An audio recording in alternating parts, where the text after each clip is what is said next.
Lizzi e Fabio Recalcati da Milano, in Italia, assieme ad Elena, che è una dei vostri 4 figli. Grazie per essere qui con noi. Ecco, ci raccontate qualcosa in breve della vostra storia? Grazie a voi, siamo molto contenti di essere con voi. Io sono Lizzi, ho 62 anni, qua con me c'è Fabio, 67, e Elena, quasi 22. Allora, siamo sposati da 35 anni, siamo già nonni e i nostri 3 figli più grandi sono già fuori casa, mentre Elena vive ancora con noi. Quando abbiamo cominciato ad aspettarla non sapevamo che era Down, abbiamo vissuto 9 mesi di una gravidanza normalissima, peccato che ci sono state complicanze durante il parto, per cui da subito abbiamo temuto forte per lei, per la sua salute, perché c'è stato un mese di ricovero, ci sono state cure, c'è stato qualche problema e temevamo che oltre alla trisomia ci fossero danni permanenti neurologici.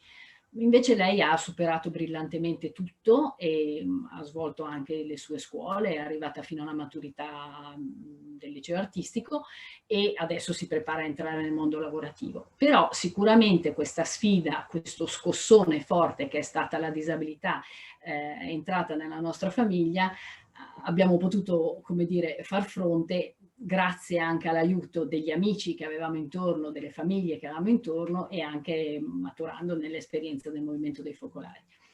Da subito ci siamo resi conto che non ce la facevamo da soli e che quindi avevamo bisogno di tanti aiuti specifici, di tante possibilità di sostegno che non sono mai mancate, sia come aiuti concreti che come sostegno psicologico.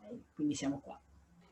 E quando si parla di accessibilità, la gente tende a pensare solo a quelle cose architettoniche che riguardano le persone che hanno una disabilità di tipo motorio, visivo o uditivo, e non ci si rende conto che forse esistono anche delle barriere che escludono persone che hanno problematiche di tipo intellettivo o relazionale. Nella vostra esperienza avete sperimentato qualche barriera di questo tipo?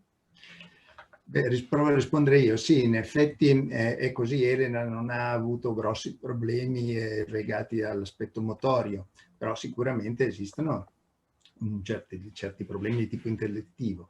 La cosa che abbiamo notato fin da subito è questa, che la persona disabile viene di solito inquadrata in una specie di recinto nella quale viene definita, vengono definite a priori, in modo appunto a prioristico, le sue potenzialità. Questo lo potrà fare, questo non lo potrà fare, è così e non è così. E c'è anche uno stereotipo legato a questo. Per esempio per i Down si dice che i Down sono persone che hanno una particolare propensione verso la musica, sono particolarmente legati affettivamente, sono molto affettuosi, eccetera. Tutte queste cose in realtà non sono vere, perché una persona che ha una disabilità, qualsiasi essa sia, resta una persona unica con i suoi lati positivi e i suoi lati negativi, cioè i suoi limiti. Questa, tra l'altro, la condizione di disabilità va vista anche per quello che riguarda ognuno di noi. Ognuno di noi passa durante la vita attraverso una fase di disabilità, di fragilità, se non fosse altro perché diventa anziano. Quindi, ecco, questo positivo e negativo è tipico di qualsiasi persona di qualsiasi età della vita. Quindi questo qui è la cosa, questo sguardo, questa maniera di vedere la persona disabile che è stato il limite che noi abbiamo visto da subito nelle altre persone. Quindi le barriere sono stereotipi e pregiudizi. Stereotipi e pregiudizi. Naturalmente bisogna tenere presente che il rischio opposto è quello che si veda ogni persona come capace di tutto. Invece in realtà i limiti ci sono per ognuno, però sono diversificati, e questo qui è un dato fondamentale. Certo, davanti a queste cose noi ci siamo anche tante volte, come dire, spaventati, no? Come le affrontiamo queste cose?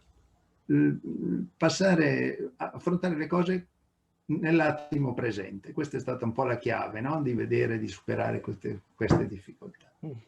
È molto importante quello che dite.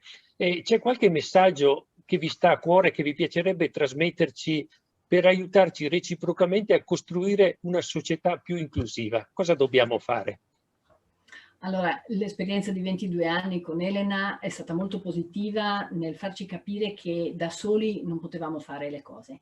E quindi il messaggio più importante per noi è fare squadra, lavorare ognuno con le competenze specifiche, con le proprie possibilità e soprattutto con una grande disponibilità all'ascolto di quello che l'altro ti può offrire, un punto di vista diverso, un aiuto, un sostegno. Da soli veramente non ce la si fa. Questo è stato anche così paradigmatico vissuto nell'esperienza del basking, come magari ci potrà raccontare Elena dopo, ma proprio perché quando abbiamo visto la prima partita di questo sport così inclusivo abbiamo pensato poteva essere il bozzetto di una società più inclusiva. Hai nominato uno sport che probabilmente pochi conoscono ancora, che è il basking. Elena, ci vuoi dire tu che cos'è il basking? Certo, allora il basking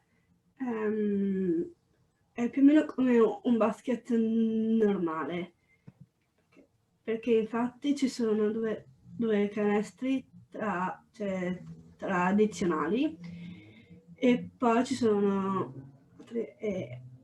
altri canestri più o meno al centrocampo, perché in realtà sono nell'area dei pivot, in cui i pivot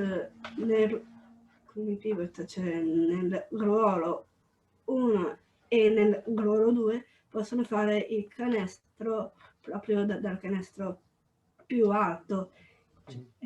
Invece gli altri che sono in carrozzina fanno più fatica, ma c'è del tipo alcuni dei nostri amici fanno più fatica perché proprio fanno fatica solo come attività amatorio e quindi fanno il canestro dal canestro più basso. Ho capito, quindi è un basket però riprogettato in modo che le persone possono giocare con le loro diverse abilità sportive. Esatto. Grazie tantissimo per essere stati con noi.